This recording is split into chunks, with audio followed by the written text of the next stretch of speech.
quiet since yesterday. It is just that all those people in Enanya, Kahapota, who is here against Zion, they are all speaking now in favor of Zion. They have changed the nature of their content now to praising Zion ministry. They have now realized that if Zion name was with, they have now realized that now Zion will a direction ebe fanaga. Ụfọdụ n'ime ha switch go. Ụfọdụ n'ime ha switch go. Even those people say no the Zionite, yeah, what the downfall ebuka. Even those people say no the Zionite, wohanwa na enye ebuka obi aja afa. Even those content creators say na ebuka obi wu ezigbo mmadụ.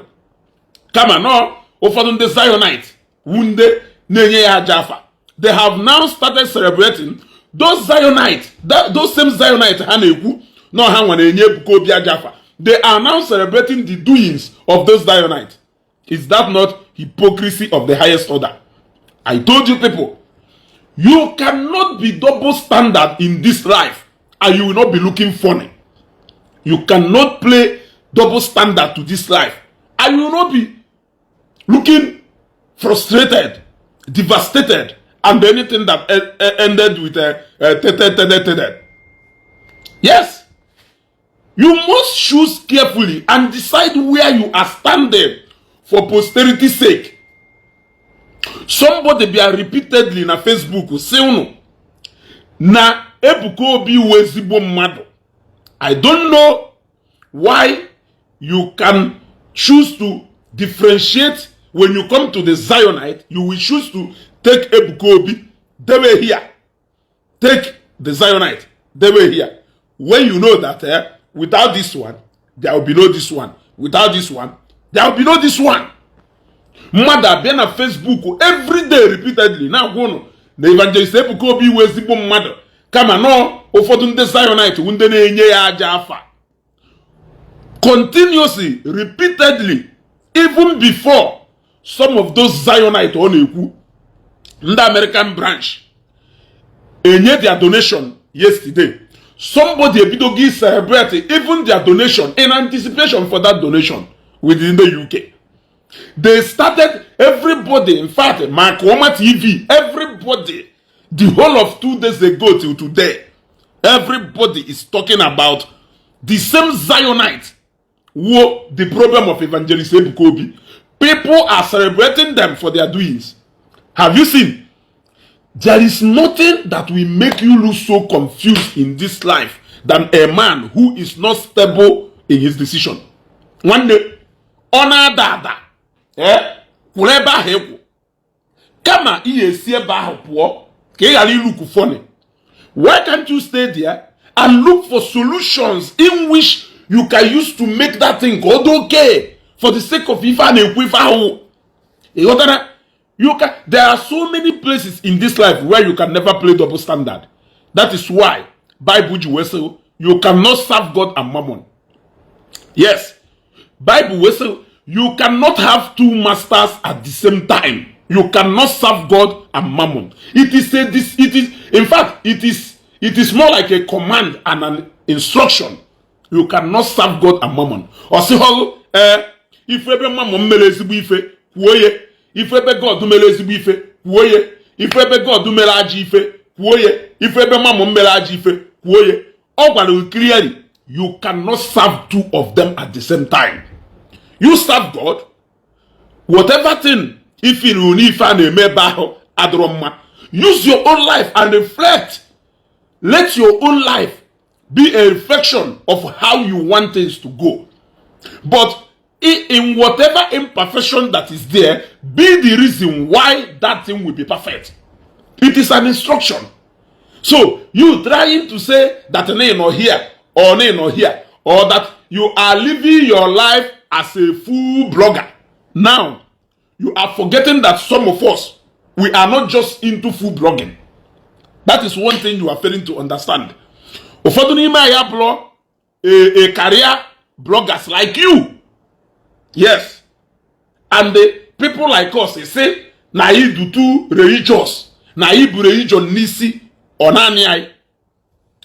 If I don't defend my faith, if I don't talk about my faith, being that na nime Christianity and not nime paganism or anything. So if I cannot be proud and defend what my father and my mother defended, which kind of a son am I? A minute.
Yeah, so as I was saying, now, yes, Frederick General, it shall be that I am using Zion to make content all the time, looking for followers. I am not using Zion to make content. Yes, the same way if you Zion and make content, I can switch tomorrow and decide to use Omenala and still create content. I am standing 100% where my loyalty lies. Are you hearing me? I am standing up on solid where my loyalty, where it lies. You gotta go. I can decide to start talking. Even Matthias you think it's not content? Nchokwa esokwa ndi hu abua nde devela aho na ha ji otu okpa mayeba wolo otu okpa mayeba nchokwa adu nka ha nchani na content o nwere ife aho content. But what I am telling you is that the part of the one, not the part we are creating, is that has to do with passion. Yes, this is passion for me. This is not pretense. This is not for the sake of being a blogger. This is being natural. This is being real. This is passion for me. This is passion for me. This is a case of let us go anywhere. If there is something wrong, we will try and fix it. Then we'll keep moving. Yes, that is what it is for me. You want to go? That is what it is for me. So now, so many of them started creating content. Now, it is not that they are announcing the amount the American year or so, but they started praising the same people has no higher downfall. The same people has no how if an evangelist Ebukobi Ajafa. The same people. Look, you cannot talk about Ebukobi without talking about the Zionite all over the world. You cannot talk about evangelist Ebukobi. If female evangelist Ebukobi na ebube niile na ifo water as you know ebube Zion ministry. You want to go? Of chalafancho kuchalafancha omechalafancha. You want to go? You can never differentiate between the two. The two do like this. Separating them means that you want the end of Zion ministry. How can Zion be existing without the Zionite? I am asking you. How can Zion be existing without those Zionites? I am asking you. Is it because of, okay, Kerifin celebrity Nangobala all along?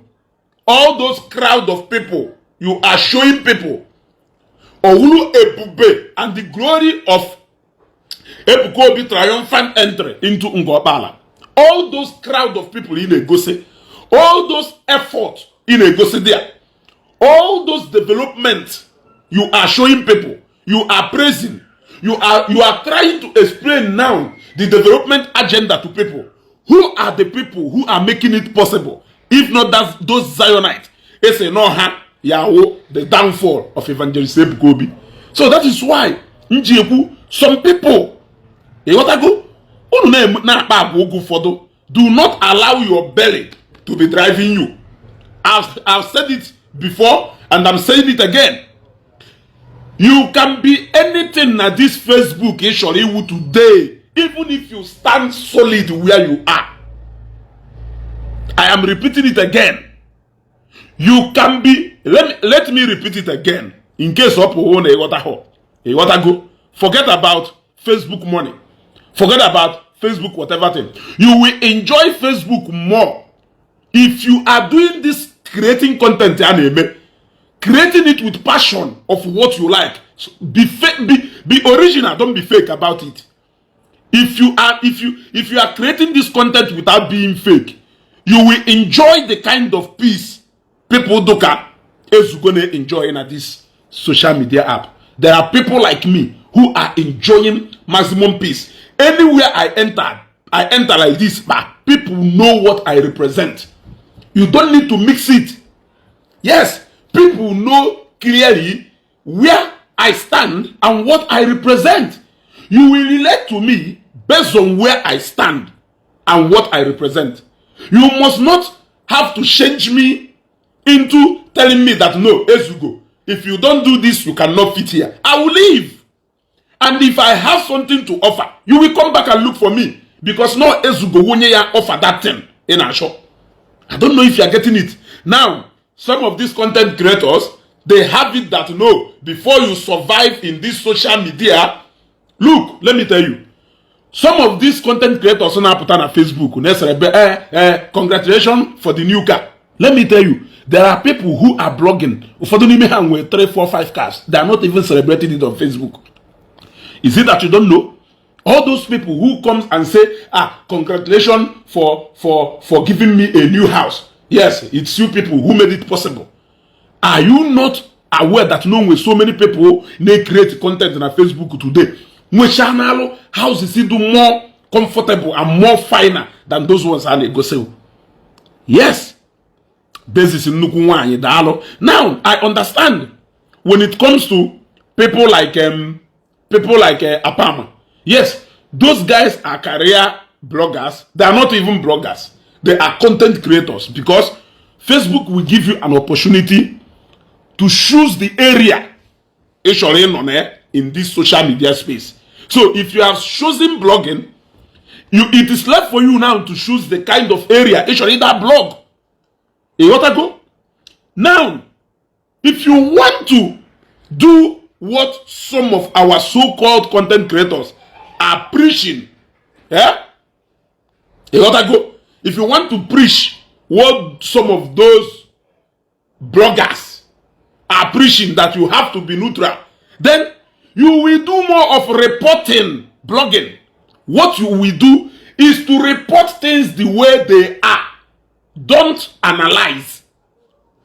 Yes. Report things the way they are. Don't analyze. And this lady, Pretty Asa Asia. Pretty Asa Asia is doing more of reporting blogging. Open the news or introduce that news. Bang if you that news or go sell that news. That is her more like telling you what has been said. You cannot quote her. No, Pretty Asa Asia because she did not say anything. Or just put the news to her. Because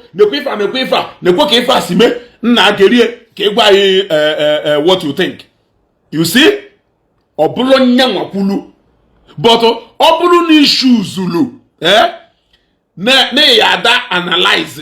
I think you must have a principle and stand. You must have to be In fact, people need to know, especially if you have chosen to walk down a particular side. You must show people where you are standing, and that place you are standing, you must stand firm. So when they keep saying, if you want to survive, people are cashing out, blah, blah, blah, blah, blah, blah, blah, blah. I don't know exactly what they mean by that. I myself, I don't need to brag about it. Yes. Akupawa. Nnukwu mmadụ. Egwu ndị ajọ mmụọ. Afụdị mkpa afọgoro gị imie. Yeah? Na mmadụ ha no na nwoke na nwoke ha n'ọnụ. Nwoke ka ibe ye. The enemy masquerade. Ngo ka na-etu afa niile a. Yeah? Ngo ka na-etu afa niile a. Afụdị mkpa afọgoro gị imie. Afụdimkpa afogoro gị ime ihe ngo ka m na-etu afọ akụ Zion ime nwere ife no doubt ọ bụla ọnụ n'obi talking nwoke nwere ngabasị nwoke aha bụ ekwu okwu akụ Zion ahụ na onye okwu. He is a man of action. He acts more karịa ntu o si ekwu. Ịghọtago?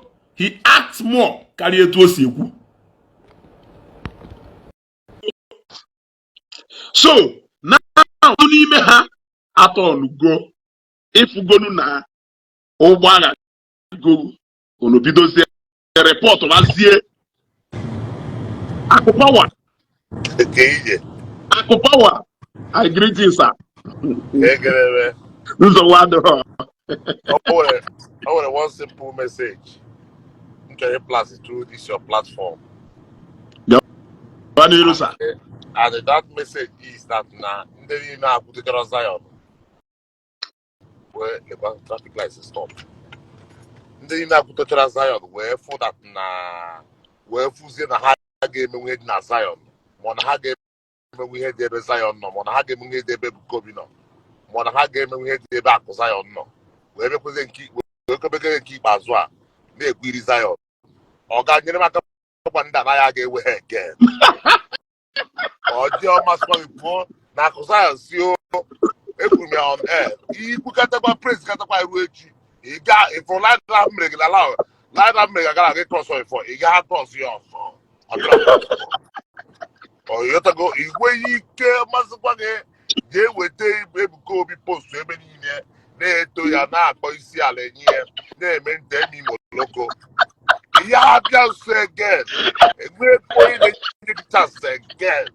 So you only name it now. Then you are really to create your content and to make money. Instead, you are going to create content and you are making your money. God bless you. But how much you never get chance again? Be happy. Every time you go with Paria, Zam Minister. Every Arab. Ara nkịta ratara ya anya ọrụ oge echi agụ ibi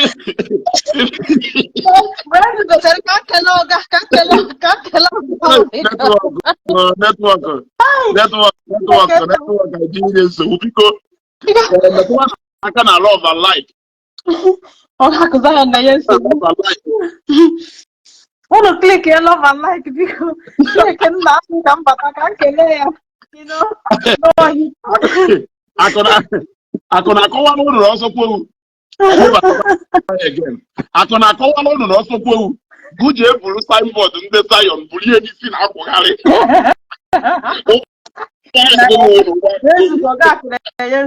ahụbeghị m onye dị stubborn ka this man, I'm telling you. Yes. Jesus. Yes. But his stubbornness is the good though. Oh, you dress bomb. Number one, okay, so no here give kwabata oge, so no oge no here give kwabata ya. Stubbornness here bring peace na Facebook. If I hear name na Facebook, mmadụ onye na drag zi everybody van. Onye one respect say no onwe ya kita. Nekwe ihe ha mee na nga ọkpala. On dị na-agabe that place ndị a na-akọrọ ya akọrọ. Ime village, oke ọhịa, abandoned area. From nowhere, Zion ministry transform all the whole of Amala. Ebe a kita business na-ekwozi na Imo State niile. Okay? Akụza ya ọkwanu so na Amala. Hey! And then Brebuka, Evangelist Ebuka Obi recognized him. I've been very happy what mentioned Kene and Ihomani Nomen. I was like, I love this. Okay, then I watch Facebook since yesterday. This image donation wrote 24 hours ago now. From noise. Nobody is analyzing 3 billion. Or on the contents I went on Igbo, I'm see how to analyze videos. It's at the last year, 1 billion 70 something thousand or something, or 70 something million, I can't remember. Oh, yeah, Zion Ministry, Jibido Kowe, I did drag away Bukobi.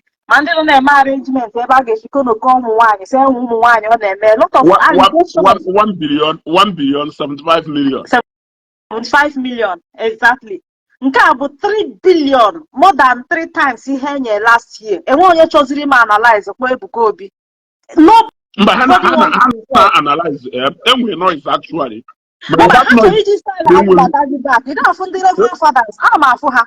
Enwe reverend fathers na-agba Ebuka Obi koko. Akudonu shi atakwa back Akudochi atakwa back. Enwe ndị reverend father na-agba Ebuka Obi tackle. Oh, ha maka ndị omenala did that time now fight. You know, their voices were heard because reverend fathers were not tackle one woke. Yes. Today, how a pistol. Him appreciate Ebuka Obi for wearing Isiagu. Are we talking about Isiagu or the minister? What is no? Actually, he even went beyond the Isiagu and the face reality. You know that go. That is why you went to this is Mpoto. Come on, Mpoto was in favor of Zion ministry. Exactly. And the content creators need now kuri for John maka Zion. Kuri for John maka Zionite. No so biazie dinelana na ngobala wolokota na azụ. Send your back, send me request. Okay, so more tag on your live video. Comment. Okay. And other people can have a because I need the make but I spoke this live video, okay? As for me, more guy I appreciate all you join and one ever can we join the Dogu Dika Gog. You can't talk about what happened in Igbo without talking about Zion. Even you were the enemy of Zion. You cannot talk about Divomena and Gobala without talking about Zion. I was there myself now. Hey. I was there myself. Alice see Ogechi is sleeping. Okay, miss program, but it's okay. Yeah. Okay. Network, chicken and cookie, back. Okay, I love you. Mama, you go again on Facebook. Tell your wife no side chick in camp. And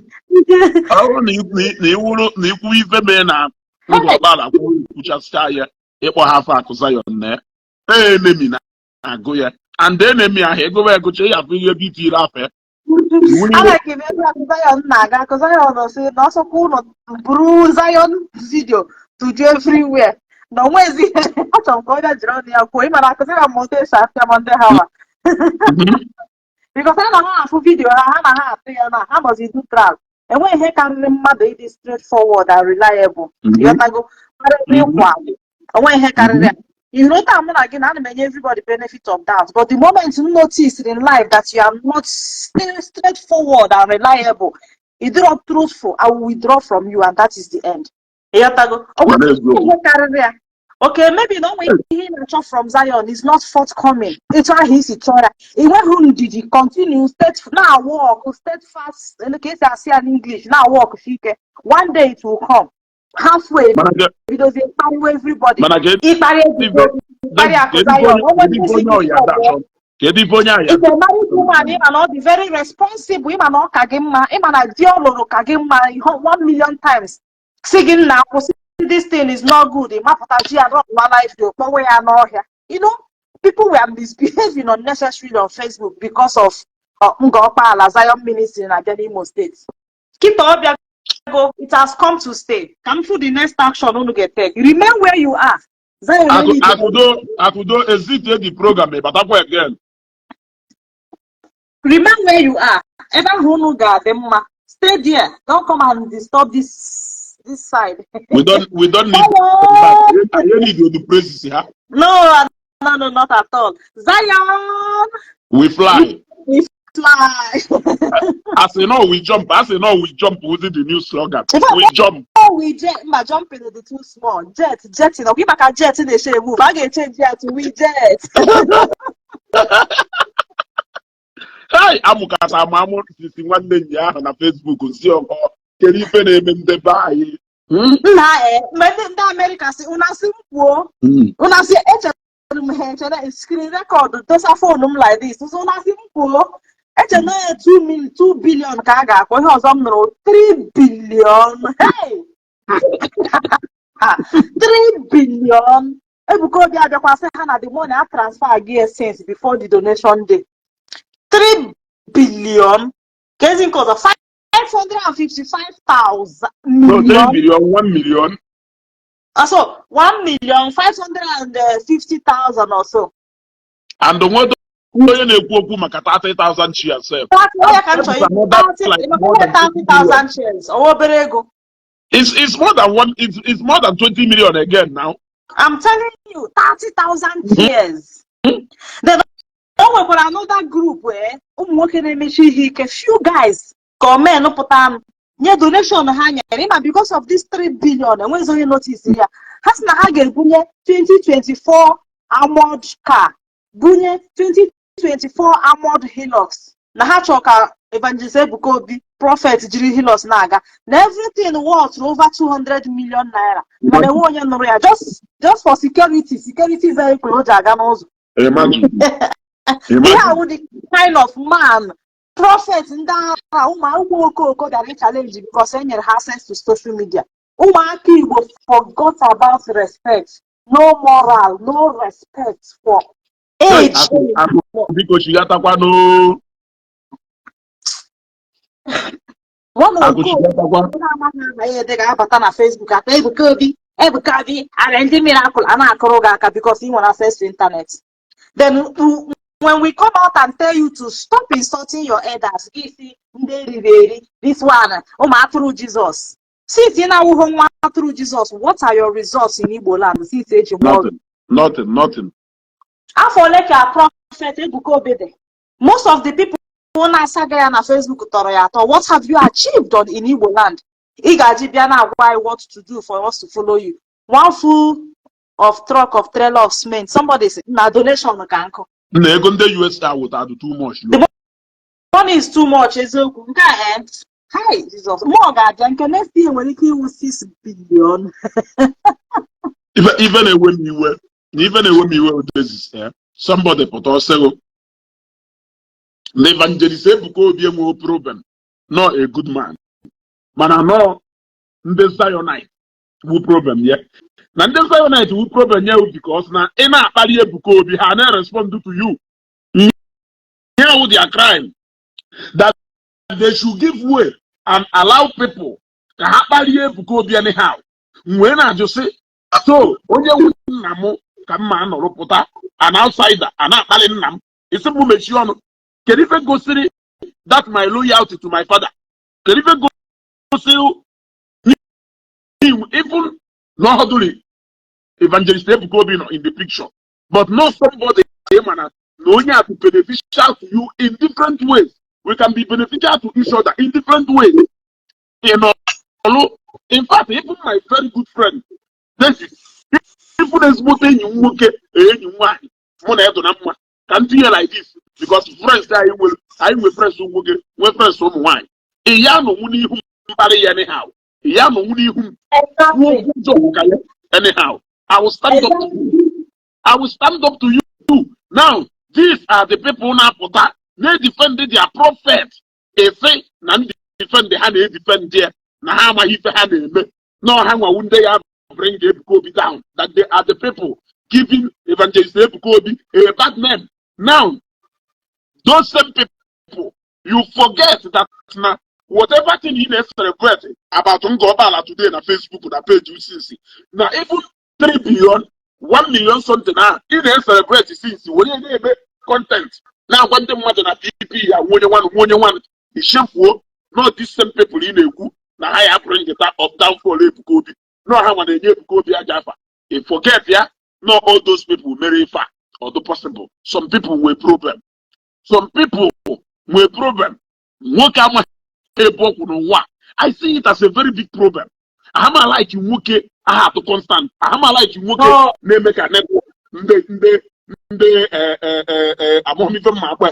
I know that you could also suppose to work. What I go. Also suppose to work. kwuo okwu asị na ife a ka ikwuru ịghọtago. I need the Bresu go one Oga Zion. Ya pour from this live video entirely. Restart your phone ya. Eh to share me. Restart your phone. Go na chi tazo ya kwuo. Because supply ya BP medicine medication. Okwa no we enough. Come she from this side of the chatter. But all the same, as we are waiting for we have to be talking. So I'm working. I'm like Aputa. A poor people who know Yakuria. A particular seek any value. One on Google this thing. A poor seek about on your mother. The woman work it. Go away, Bagareva. Say na they could have it. Never go to if you don't self. Hey, okay, I'm here. Aku is here. Okay. Adding. I believe no you have but he's back. My sugar daddy Abatago. People never okay. Oga to leave me sir.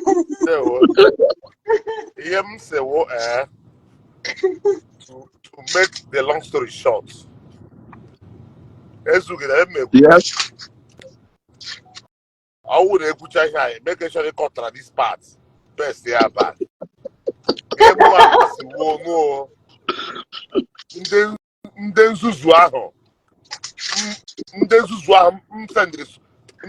Descended so low. Descended so low. Very high. Muna ha na bakona me aka do very. I put us here no a privilege to Ijim Gulegu. Was I not a privilege to yeah what I can and pair as a cosiano. What the my size I'm on pair. Let go. Pay me so yen the cook if you go in there and you feel that nana because I'm working my time. I'm with my precious time now for half more money they pick a call how much think that how my person though I was still following them with my brand because now ngoro ho budo ibo ni ngagoro so say go ndiba ticket go budo ni ngagoro mo wa ha ba be na ndo ha so say go ticket go I go na ebigom 19 countries 19 so if I can go ticket ya ha ba be ni mende ha enwo be ya physical cash oh so now so go 19 countries one day also have go over so you me go gene they can back from the police I'm going to oh boy I need to pass this message.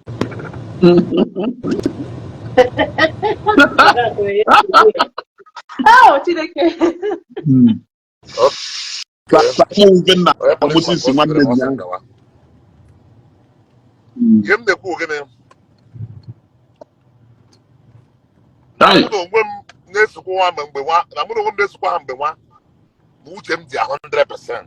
And how much dia because na be mado be like so na ache ma about you overnight man oja wo ori ko be isugi onye bịara begi what else onye bịara begi I agree we na ache ma onye wo overnight na ache ma everything about you in one night onye ori ko onye what you just go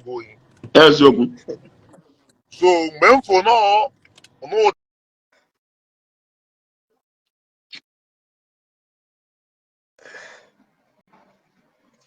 hey na network eje imebi ife o ọ nọ na mute ya pụọ na mute akụ imituru mic ho by mistake hey akụ imituru mic ho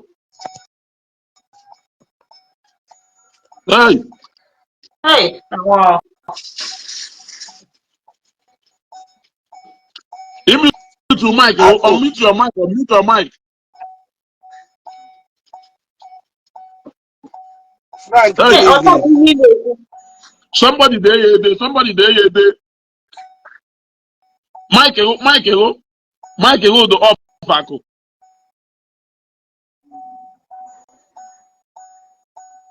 Hey, somebody there like on mute to Mike here. Daddy, you are welcome, sir. like he will network that thing. It's like Omaha. Welcome, sir. That different. Of course, that different.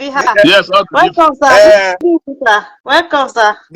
Another soldier Karaka. Welcome, sir. Sir, even in your ministry, you're doing well, okay? You see, can I hear oh, God will replenish you. You see, Massa. Okay, I think you to Mike here with Yes. So you may go again. Are you guys changing? You may go that now. They were in there. Sending so low. They are one of their friends. And the one idea now, me befriending them was doing them good. Yes. Was doing them good. One down now, another guy went down. So how much that me befriending them was doing them good. But every by now, how much I go, they would have it for free. And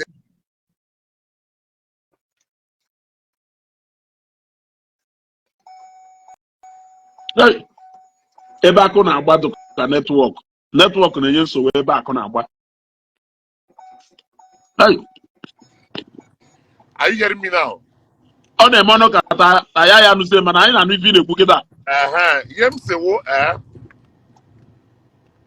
Ihe m sewo ndị ahụ m nyere privilege descend their solo bịakwute ha so mụ na na-arụ aka n'ike na-esi n'imi ọ dị aka emega arrive ọ dị aka onwe ihe a ga-emenwu ebido ha na-akparị Ebuka Obi onye ma na onwe onye na family unu onwe onye na village unu onwe onye na steeti unu that can be compared with him ibu na-atụtụsịrị ya ọnụ ịkparị ihe ha ka Zion ministry ịkparị akụ Zion who gave you a platform to shine igwe emechaa ihe niile a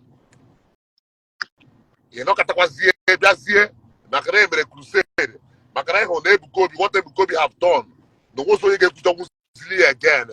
He have done a great thing in Igbo Land by bringing Zion ministry down and the crowd he was able to pull by the special grace of Almighty God. Ị bịakwazịa na-esokwazi anyị na-ebe ka idokwe Ebuka Obi na-ebe ka idokwe Zion ministry nsị ka m nwere opportunity agwa ha n'ụzọ adịghịzi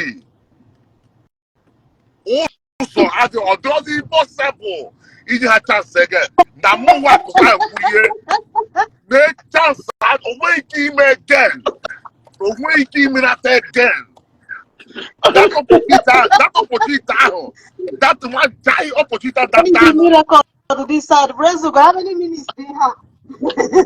that one giant opportunity that time Ababaga n'ọfịs Ebuka Obi ame nke ọzọ nweta some alert from me n'obi ọcha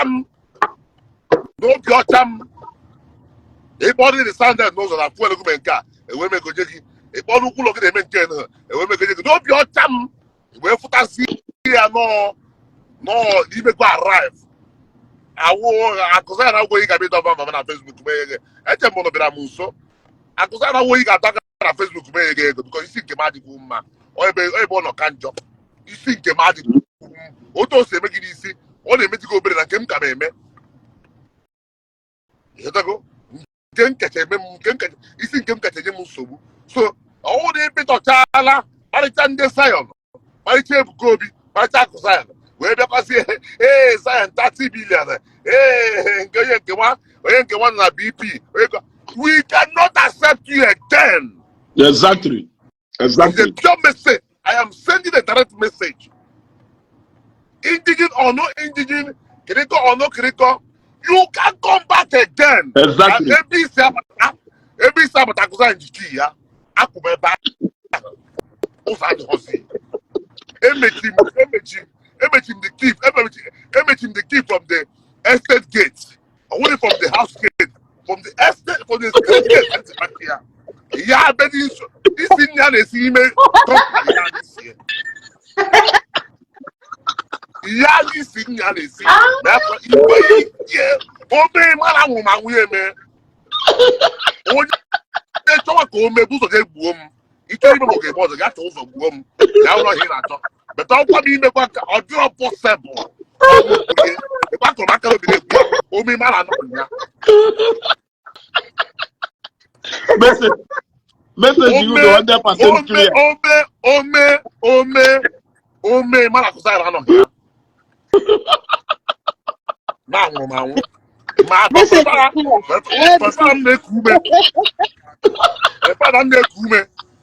my them naga, ne pressia. Ah, yeah, that's gonna be. Marabuka, if you go to Prastala, as you go to Racha, I want more. You go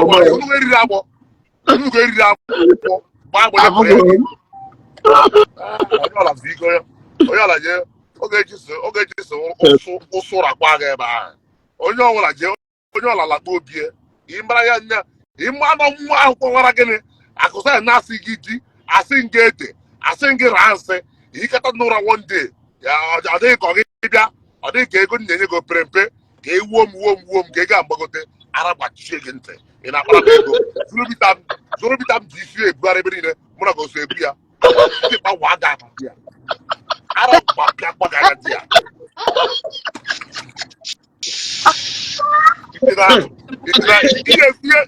ihe mmemme nwere ihe anyị chọrọ ga-emere gị wụ na mkpụrụ ihe na-eme enyekarịla m nsogbu ewere m Abuja provost bụ senatọ nke anyị tinye n'aka 100,000 naira irugo Abuja jere azụ ụgbanyere 100,000 ewu ọkarịa mmadụ ọmụ a irugo Abuja jere azụ ụgba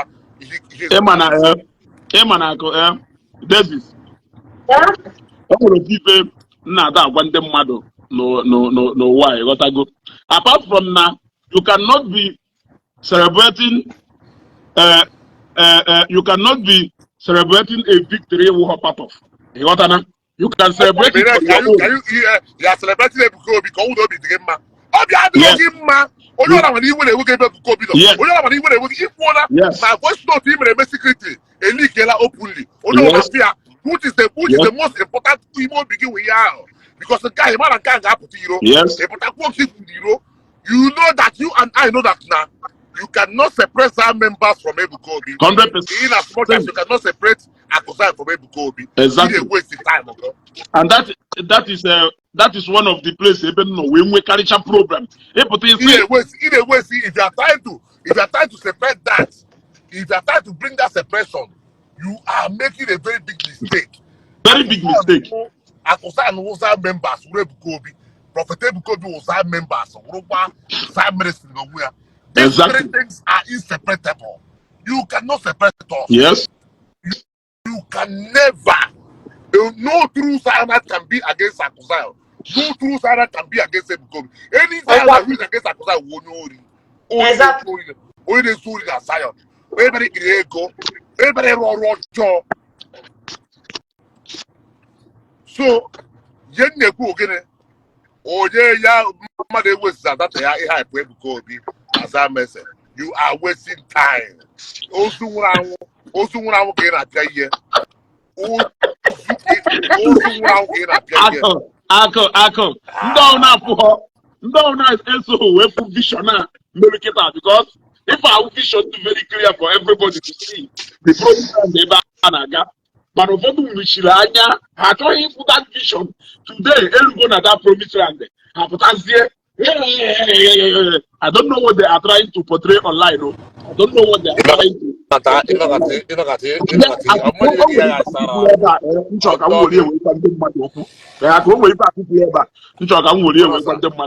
And I want to use a very good example.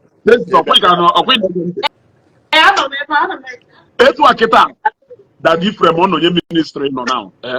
When I come to Bosi, that if from the way come more kuma or welcome more kuma or not be kuma away from more kuma even when I know that now in more angle Oga,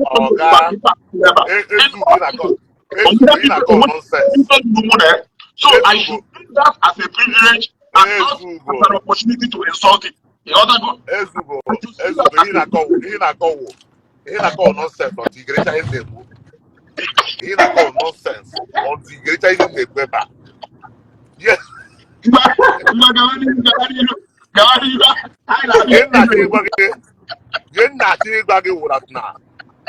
Evangelist Ebukobi. Evangelist Ebukobi. If Roger Soku, if Roger Soku, are you hearing me? Yes.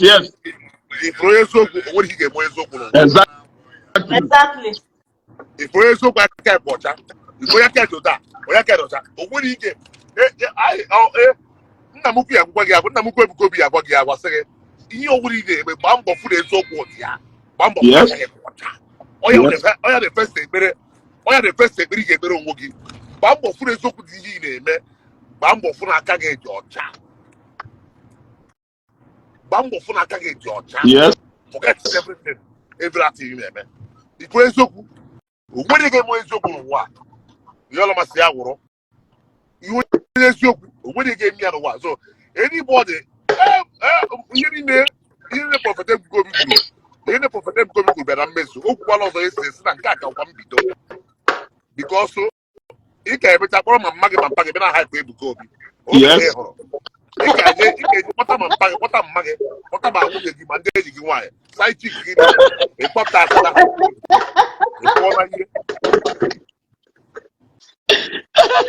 Yeah, for your back, Zana. I'm not judging you.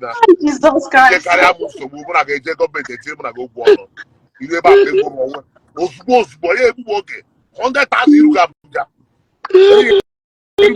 So you get your go flight again. 100,000 naira. You got.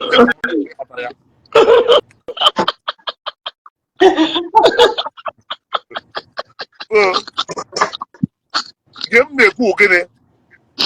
In more when what I didn't come on, Bam, animal. People they send the message. Be careful of these people. Be careful of them. Go try my channel. Be my say, I didn't careful of Tombo. Yes. Careful that simply of this. Oh, Becca. I'm down with them. With them Cherucha, them Gurucha win a scale way your way up. I put them to a scale. We are for that war. The channel's not for her. Not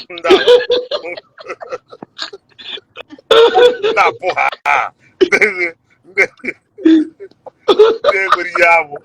So, yeah. I'm what to one, remember. Oh, what is it? I'm a no. Why not? I don't know. I can tell you one on one. I can tell you one name. Igbo Palace TV. I greet you, sir. I greet you, Akazayo. I greet you, everybody. That one them. So, the entire. Ijeruo. Ijeru just zero the cut Davida. Yeah, Goga Vara now. Those who were Ghana, Jay, and when you use them, also go in Bam, and ability again. They go to Anya that they are wasting their time. How did they be?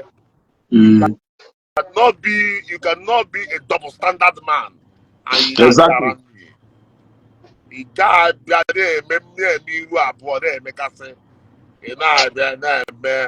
I cannot take Ezugo. Yes.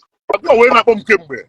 I go away my bomb came. Not going to take it serious to start with. I go away my bomb came. You can be solo bit, right? Yes. I cannot take any man on Facebook who source of income here. I can never take you serious. Onyola shop here. Onyola shop here with Facebook account here. I can never take you serious. I make it take you serious. Yeah, Facebook. Okay, you charge my 5 million, maybe, Rabba. Give him that 5 million naira. Yes. Yes. Okay, Traditionen 5 million. That's what I Yes, think. yes. I don't Yes. think business here, man. Yes. Nobody who may call. Now, you might call you need to know what again. In my business, I don't ask a call there. Don't know I'm watching you. Yes. The Rania, no Facebook, I keep hearing you. Buy better about now. I'm getting more here.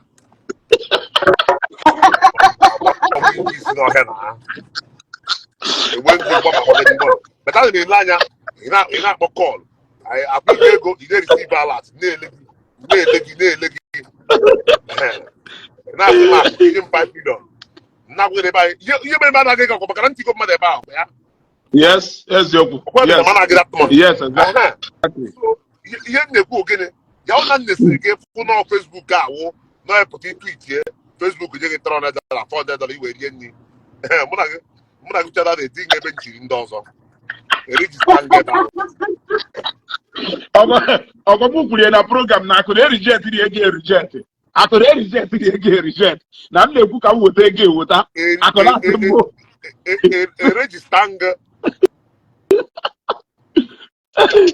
Register ebe register ndị ọzọ. So the highest mistake mmadụ ga-eme n'ụwa awụ iwere mmadụ ọwụla Facebook wụ ọfịs ya, Facebook wụ shed ya, Facebook wụ ngwa ha gbara akpụwa, Facebook wụ bank account ya. Ije were nya je hiwe isi igbuola onwe gị mma na amụ. Because na onye ahụ ya adụnata stable ife wetala ego ife ọ ya aba na nke ọ na wetala ego. Yes, of course, yes. Of course, yes. Ije ego bịa kwuo ekwesu ije ego bịa kwuo na Facebook bịa kwuo amụsụ ije bịa kwuo onye ọla ego bịa kwuo na Facebook ọmapụta bịa kwuo ọsọ n'ọrụ ya enyekwe all the highest bidder ka ọ na-eso. Ka ọ na-eso yes eziokwu. Jem na ịbịa dakọ were fonu kpọọ gị n'azụ ya sị gị ka ihe na-ese mụnwa gara atụ ka ese okwu.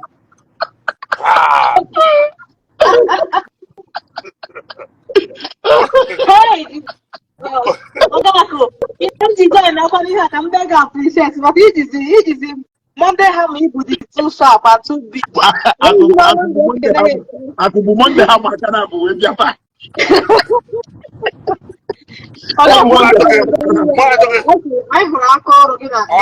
Ọga anọ m na live video ma nwunye m abụ na-ebido ụlọ ọ sị ka ese ọ sị ese onye ọbụla echebe enwere jinji ya ma ndị emere gị ya wụrụ m ihe niile m mara emere gị ya as my wife mana isi dọkịta sị ka ese na ọka ịwaba m isi ijebe njebe egwe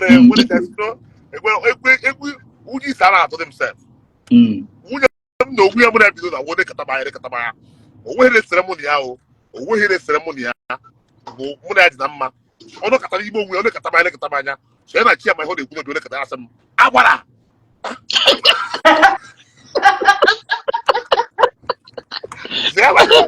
zaba ihe ọ na-eche tikata ọsị m maka Chineke abụ ndị bụ nọ gị isi si oke si agwa dịrị ebe ahụ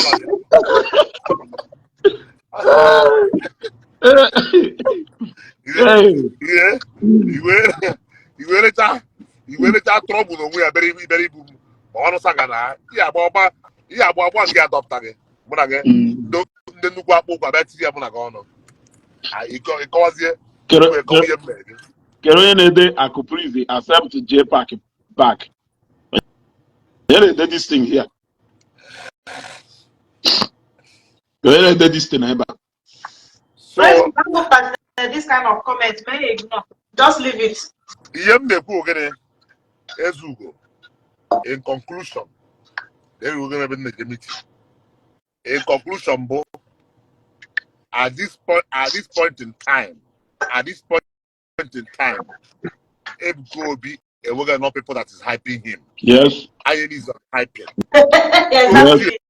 Ndị ochie pụrụ apụ ndị ji aka achụpụ nwa n'ụgbọ ha nọ ebe ahụ ha nọ ha bịazi n'ọzọ. Ha bịazi na. Anyị achọzi ha. Ọ mgbasịkwa gị ihe ọla masị gị hype pụọ ihe apụchakwa na Facebook ọ ya ebi. Yes. ya wụrụ mgbe Titus ri na ị ga-eji abịa ọrụ Titus ga-eji abịa from that next 15-20 years akụza na akụkụ m the packet already akụkụ m the ọrụ already so ihe ọrụ ị na-eme ha akpa emekọtakwa nke maybe probably chere ka ndị anọ emekọtakwa probably ka Prophet Ebuka ihu video gị ka enye gị accolade ka ihe ha afụ ya gaa emechigo key department a mụ ji ya key department that ọ dị na mụ that key of that department so that's weekend ị na-eje echi ya ọzọ imebe chọ ndị pastọ ọzọ chọ ndị dibịa ọzọ gbara vidio Ebuka Obi n'izi ọzọ ike agwụgwọ ya akpụkọta ha na be Ebuka Obi na-ekpeze ekpere ya na-eme hetsia maka afọ ya na-akpọ akpọ ọbụla ha na-akpị akpọ na Facebook so ọzụzụ akpọzi ihe ọzọ na ọzụ ka akpọrọ akpa adịghị mma oge agụ nwere ozi a chọrọ isi hụ bifo maka agba ndị ilu ga-ebe ị na-eje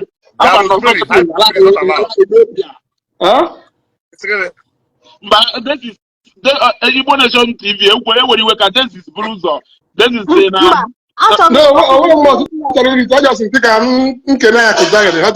since we never talk one on one. So I can say I'm the one that's on for you.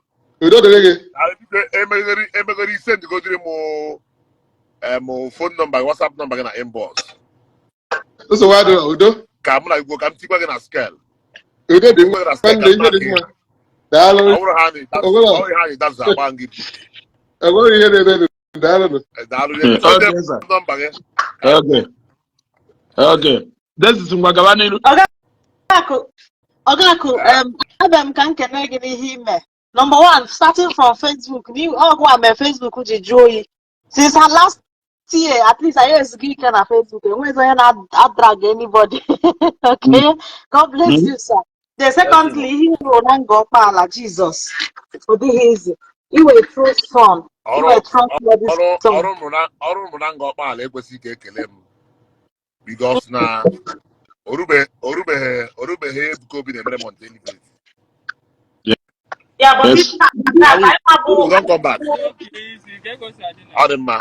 Followers, mmadụ inweta a reliable son na Nigeria achọ mmụọ tiri m emere ejimi ya kama na ọkwụ na onye a na-achị nyere aka one big challenge with Prophet Iwu na ọ na-need cover help because ekwesịrị by now mbe na bia chiri m efe asa nsasị efe eficha m akpụ ụkwụ ihe aka nche na-arụ ya back to back my problem that na ị na-achị na-eme nke na bụ need your help ije mebe business na Chineke na-akọzi idleness.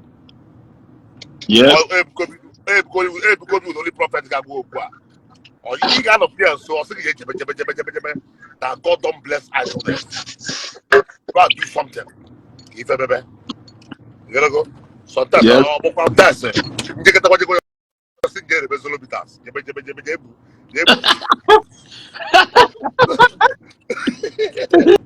so himself doesn't even want. I believe that now I need to do more if opportunity is big. If I don't what do you mean? You gotta go. To me, I have not done anything for him. All my issue maybe on a form of no but on half more. So Oga mom na my Oga no. Oga di me money eziokwu. Yes. Tested and trusted. Oh, God, I got a eme. Yeah, just be careful. I'm a fool all I'm narrow.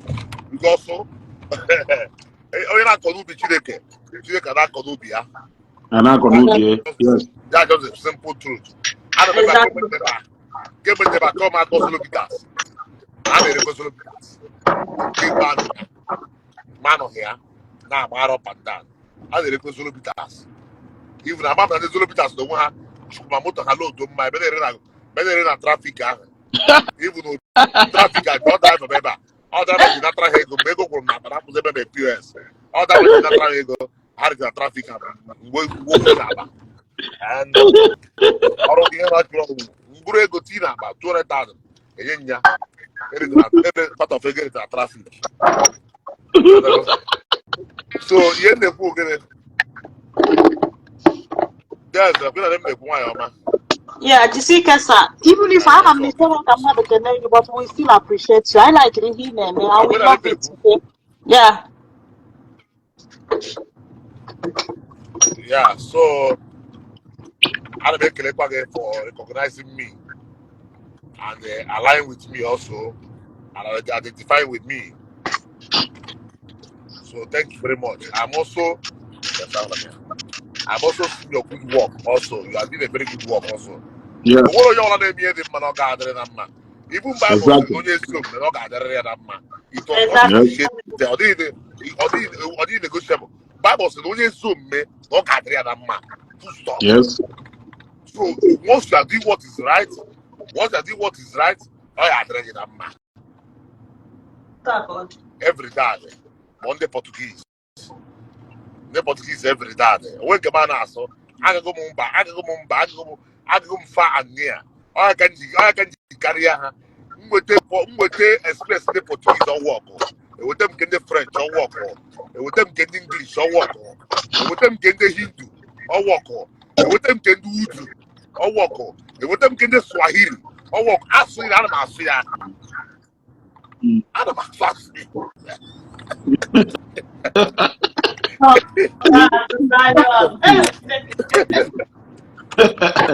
Akokalaka. Akokalaka. I'm as now. Maro meha. So news go mende ka mo woko. Apia mo mende ka ti wuri gi. Oya ofi a woko la tarare. So I believe they will hear this message. Of course, And, the message is loud and clear here. so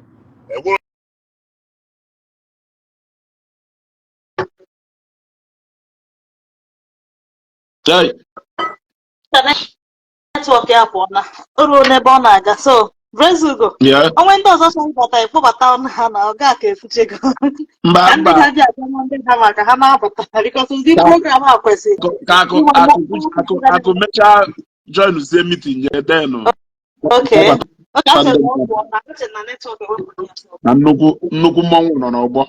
nke okwucha Ị ma na ndị mmadụ sị na ka ntụ akụtụ wee na-asa abụsị ya ike ka mụ nwa na-asa abụkwa nya nwa nwoga m na-asa abụsịkwa ya ike ịghọtago na-asa abụsịkwa ya ike ịghọtago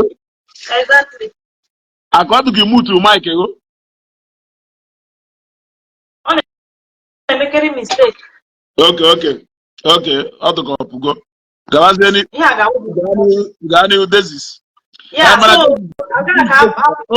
nwere ife m chọrọ ịgwa ndị mmadụ ịma na oge ife a na-eme n'ihu akwụkwọ between ụmụnne anyị na akụ Zion I maintained one position in my reason ahama alike abuse privilege mmadụ nyere m ịghọtago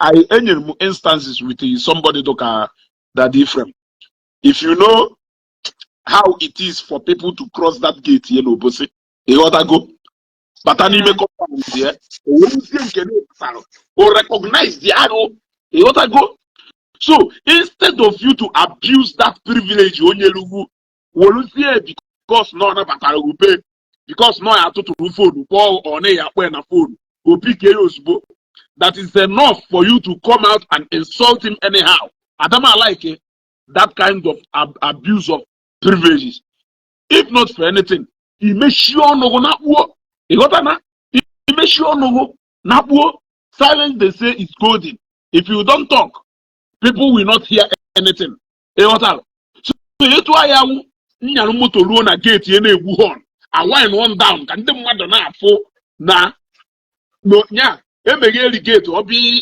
obi ịnabata ma ana m enwere ya aṅụrị na at least ịpụ ka nsi wee feel mgbe o melu o celebrate birthday ye mbatara ube despite the whole dignitaries nọ n'ime ebe ahụ ma igwe obosi ndị niile nọ n'ime ebe ahụ he still recognize me and my a friend mgbe batara. It means a lot.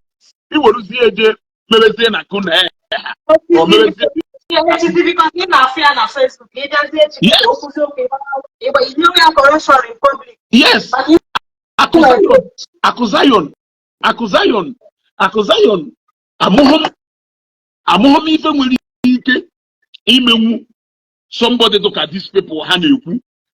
There are so many reasons why he respect. There are so many reasons why he respect. I went to Aba. I went to Aba myself. I came back. I saw so many reasons he respect that guy. Because know what it's not enough for you to come and abuse that privilege. I still say it today. Tomorrow, you will see as you go close my mouth and walk away. Instead of knowing fully well that now there may be another day somewhere.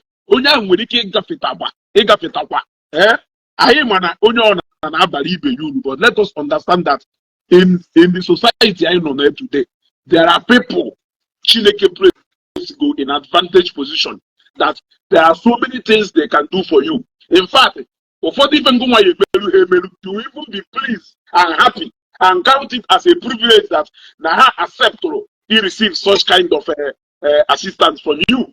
Are you getting what I'm saying? So, based on that area, I spoke at length that time. But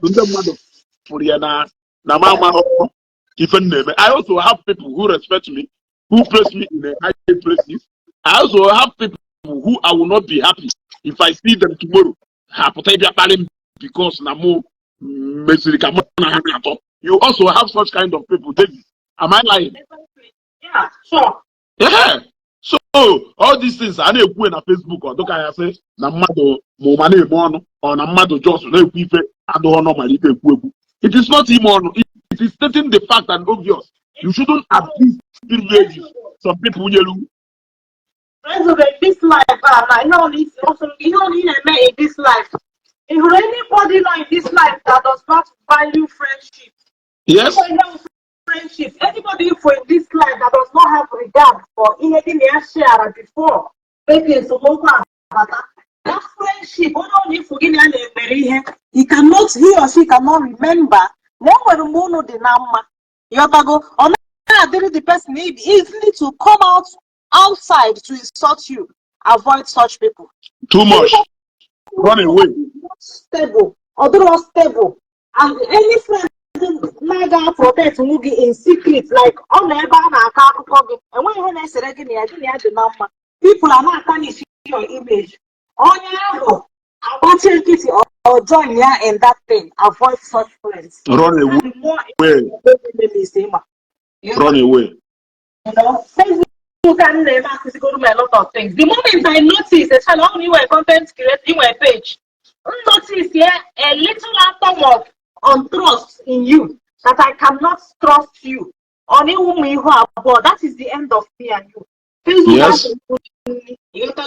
Even though I'm demonetized, but wherever I can share it, when go on and even after demonetization. So I can stay away from anybody anytime, any day.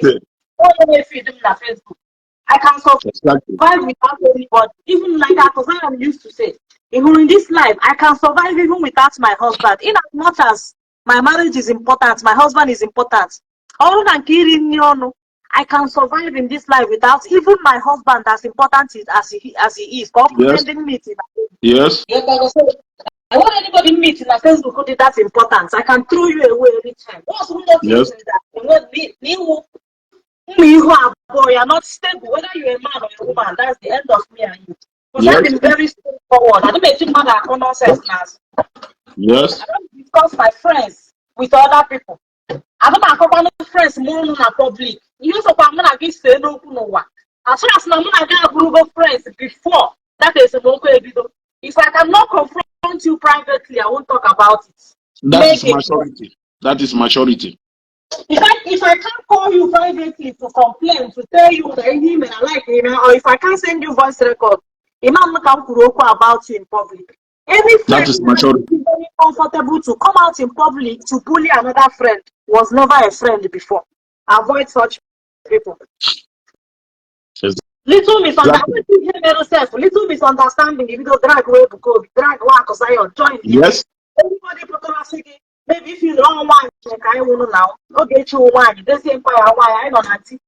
Maybe I am on Facebook and because of the kind of husband I don't know. I don't like if on Facebook, maybe one of them mother come on openly like that. Yes, I got you see that by speaking like he never the come something you did in public.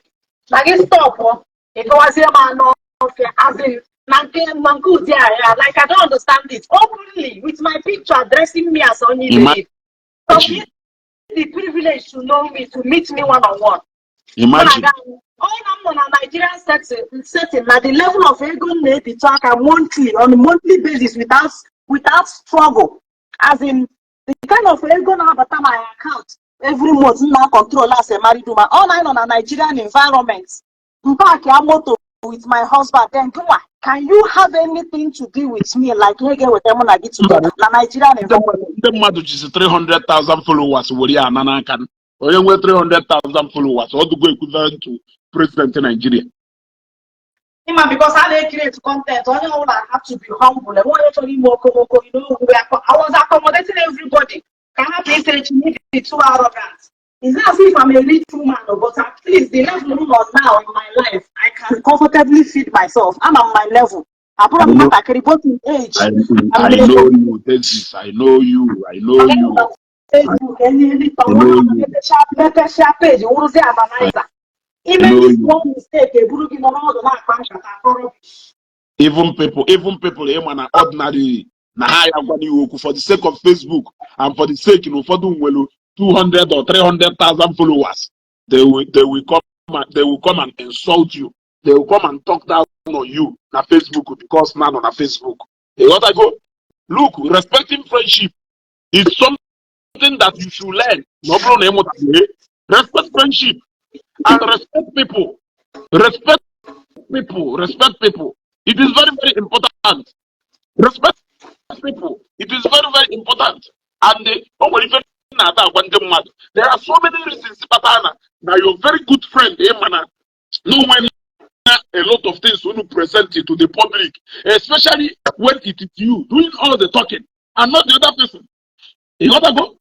Always some friendship with the mother. So from gonna happen, hey, Nana, this guy who a good guy. Nana, this guy won't guy. It is you talking. The moment you go it is the best and the most mature decision you can ever take is to go in. You coming out to discredit Onya will be your own word against your own word. I keep saying it to the people. It is you who came out and said, Evangelist Ebukobi is this. It is the same you who came out and said, Akusayon is this. Everything said about Akusayon and Ebukobi. It is you talking. Ebukobi has never come out on Facebook to say, no, na Mr. Okonkwo wonka. Akusayon na put up on Facebook to say, na Ngoma won Mr. Okeke. Is this? It is you saying A, saying B, saying D. Now, after some time, you came back again on Facebook. When imagine all people will not even know that no when also. You came out again. You started exchanging the same words you put before. It is your words against your words. It is not your words against Onya. So that is why you should learn how to manage or handle issues maturely. Now you have come out again this time around to come and start. It is you now praising the Zionite all over. It is you now praising Zion. It is you now doing all. It will be your own word against your word. I keep saying it. Yeah. Content.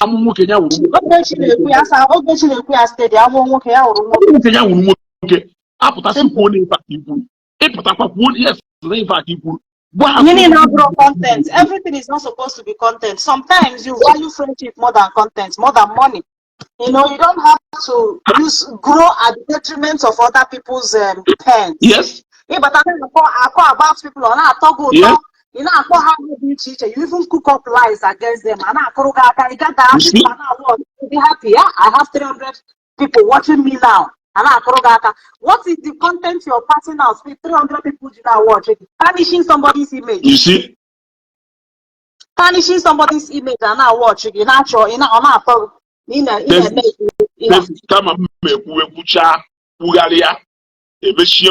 that topic, I won't even say anything.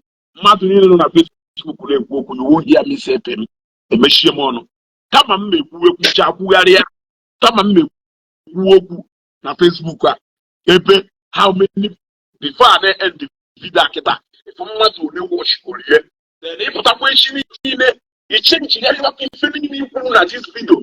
It makes no sense now. It doesn't make sense. We live in a world where you can comfortably take decisions. Every from believe misleading an adult. Anybody publicly now fighting, the person has been planning it for long.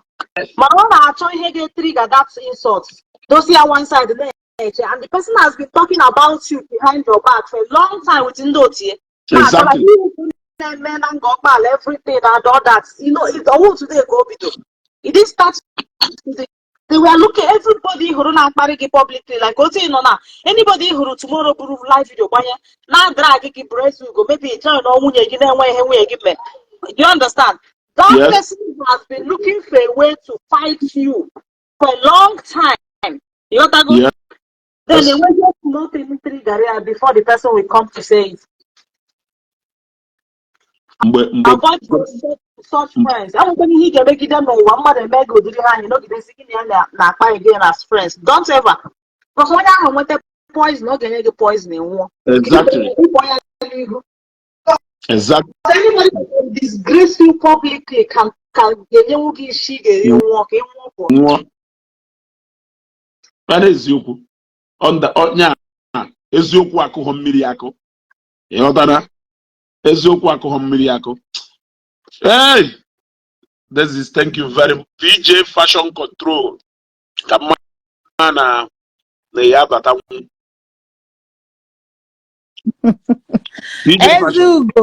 You're welcome. You're welcome. Oh, I hate to figure out the butter now. They need fire.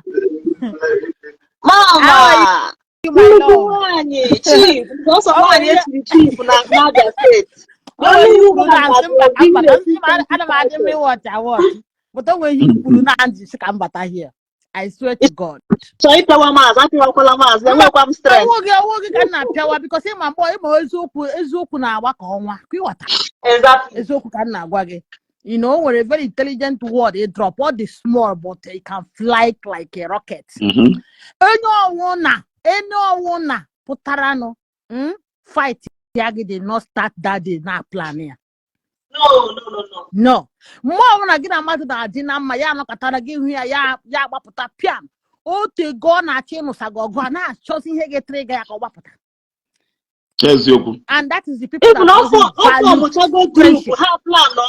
Also, when you form on a group secretly, a plan no set as the person that will come and he starts the fight. Yes, exactly. He made the mistake. Can they fight? Exactly. Because this is the people that doesn't know the meaning of friendship. Exactly.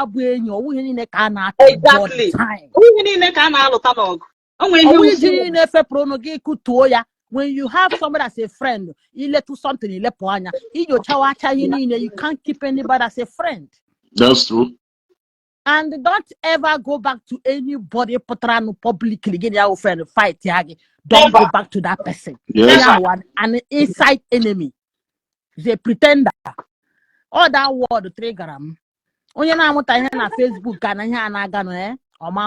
again. I'm telling you.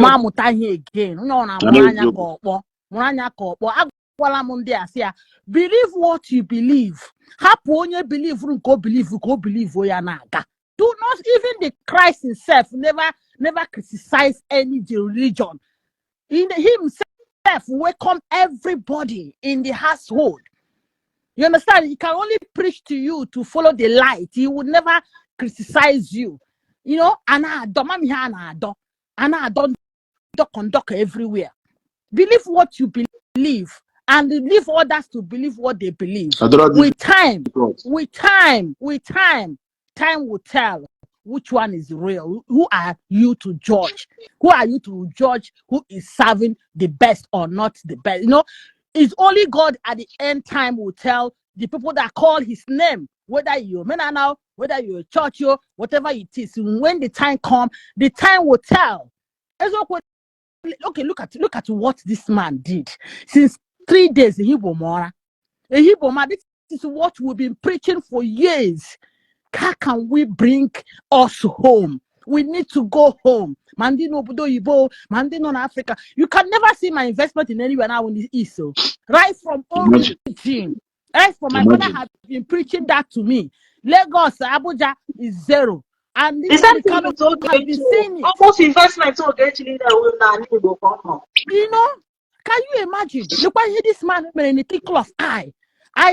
I myself talking her will be one of the people that will benefit it.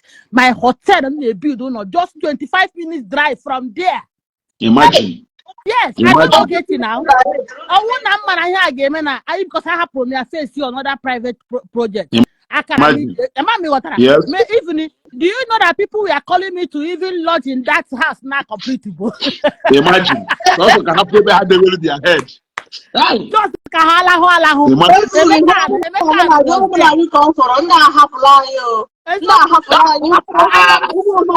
so happy. Why can't you embrace the truth? I'm so happy. As in, Ngola is blessed. Ngola is so much blessed. Can you imagine? They will never forget a year like 2024. I'm telling you. See, the people are calling me from that my side to that hotel State, even the truth, even Imo State as a whole, only he can see now the popular no what. See now, like everyone go pala. I don't to Imo State. Now go be from nowhere. That's you are telling me. How was that kind of shagaba? The only express Ghana go pala self Gabalaba. Then I'll see we go Port Harcourt. Oh no, now. Oh, that by Gabanu Waka from Umeka Gabanaba. Seba Homa. Oh, the same river we more here back and kidnap she steady that road. Because all we bush call. So why can't we embrace good thing? Whether no matter how you see it. This is the time. The time has come. Inside. To the Christianity up to why can't we just understand that? And now walk left and right. Because I'm so happy. Oh, God, no way also. Now this first move, how do you know na village hard working go again. Exactly. Oh, if now Nigeria to go. Even widows na village first Ishi mama put alone get my brother na I na alụ nwanyị ebe ahụ the girl may see since onwe ihe ọ na-eme that place have benefited her. Onwe kwa bacha just buru ya na cooler. She made money. And it will continue until the project people will move down, it will continue. To not stop. Small London. Bunata, not Igbo, not like this. So phone must start it. The journey have started. Exactly. This is the best Akuluno project I've ever seen. Yes, 100%. Let's call a spade because happening here. Okay, look at it now. Onye pastor made this kind thing. Attention will go pastor only go this kind of crowd. Addition have to go before. That crowd that even if they make crusade, they won't have this kind of crowd. Millions everywhere, poto still and the mad day bunime poto no rebellion. People are saying, Hannah, I don't know. Actually, this present youth. I want to get this is it. So, more than one more, I got maybe the feet here. Oh, we're not very happy for another 3 years. And got sharp on that because before you know it, was in million. Oh, we're going to million. So that is it. Oh, Onya wona si na madu friend. when you call your person, learn to keep friendship. Exactly. Presently, boy, I see, I don't like it. Only when you come out, majority. Exactly. Sorry. Any friend, any small mistake, yeah, ma put on a public. When NTA television or Channels TV. Mother look at your friend, no, they like you were about politicians, and when you know in secret, before you pass to TV, when cause up at a grant to interview na channel television. Again, about back, see all your friends. Or then, security. Or I just go to one model openly, even in a open no day to or no day to, especially what brought about the name online billionaire? Huh? What brought about the name online billionaire? Yes, it was taken too far. It was taken too far. How the PJ fashion had drop go? Okay. Oh yeah, network. So a lot of things. I'm so hard and handy. Oh, I will leave you. Okay, so Wadro. Thank you very much. Thank you very much. Yeah, thank you.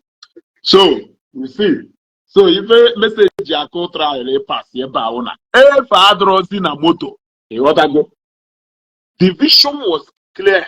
You were so blind that you couldn't see through the vision of Evangelist Kobe.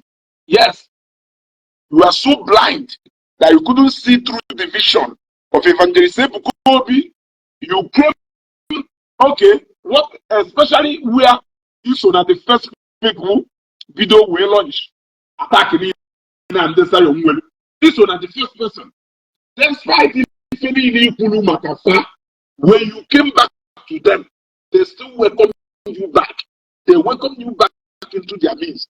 In fact, if you know 1 or 2 or 3 bloggers meet Goleb one on one, you want to go? And this is what I mean. All evangelist Kobe, the privilege of a phone, it will be enough reason for you to call him by name and insult him. Because of the people or hey teluna aka ekwe aka ipioma epiego me kwatu ga kwatu elevate. You gotta go.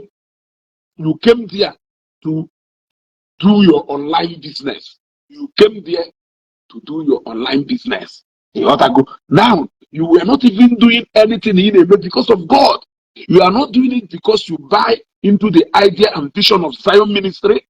You are not doing anything because you see that now Zion ministry na launch too much or even when all the time in our buy too religious because we are out there defending the body of Christ. I never saw you condemn those people who are constantly talking down on Ebukobi, Zionite. I did not see you caution those people on a daily basis. I did not see you caution those people now got evangelist Ebukobi on a daily basis. You are only against the Zionite defending evangelist Ebukobi. You are only against the Zionite defending themselves from Iri and the Madonna Agofa. You gotta go. Today, the jungle I'm sure go. You have seen clearly that now the Uduma Emolosi by you see where to your. You have seen clearly that in only one guru talk ketan and the mother ya work wuto.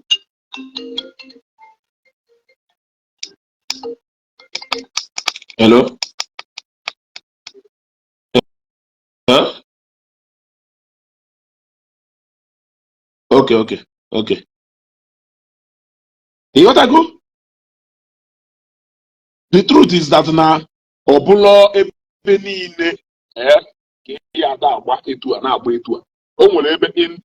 in the issues surrounding religion and whatever thing. I've chosen to be constant. I've chosen to be solid somewhere for a reason. For a reason. I cannot say something I don't know. I cannot say something I don't know. And the Oka, a disappointed Buhari for one day.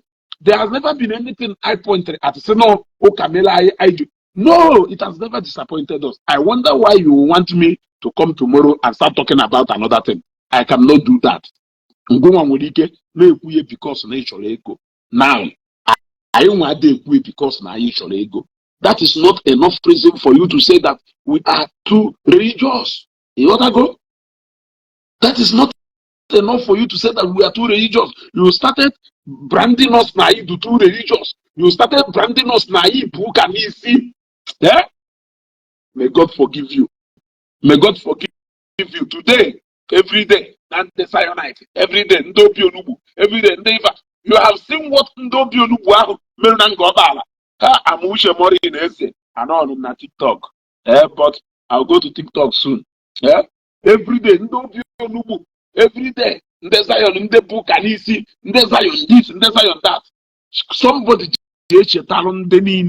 now those things happen, they are present today. Nangobala. Yes, Evangelist Ebukobi is the spiritual director of Zion Ministry. But the Zionites are the people who are driving that change in Ngobala. Yes, Ebukobi better the change. Ebukobi better the change. Now when you give birth to that idea, now when you give birth to that movement, but the people who now drive that development are the Zionites. Ebukobi cannot even joke with the Zionites. Keronyen Gomawuzi to joke with the Zionites. Ebukobi cannot even afford to play with the Zionites. He can't even afford to joke with those people in Awafa anyhow. You want to separate the Zionites from Ebukobi. You want to separate Akozion from the rest of the Zionites. You want to instigate Akozion against the Zion. You want to instigate Ebukobi into Ebo Akozion. If run he hates mad. If run he hates mad. He hates mad.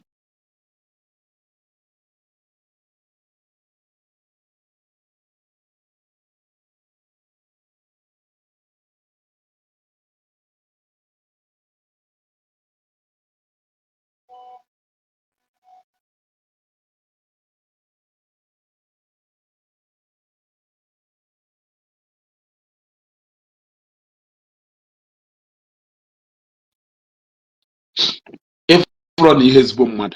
Okay, for reasons I cannot. I have to end this broadcast now. But we are coming back again this night to finish this program. Stay tuned.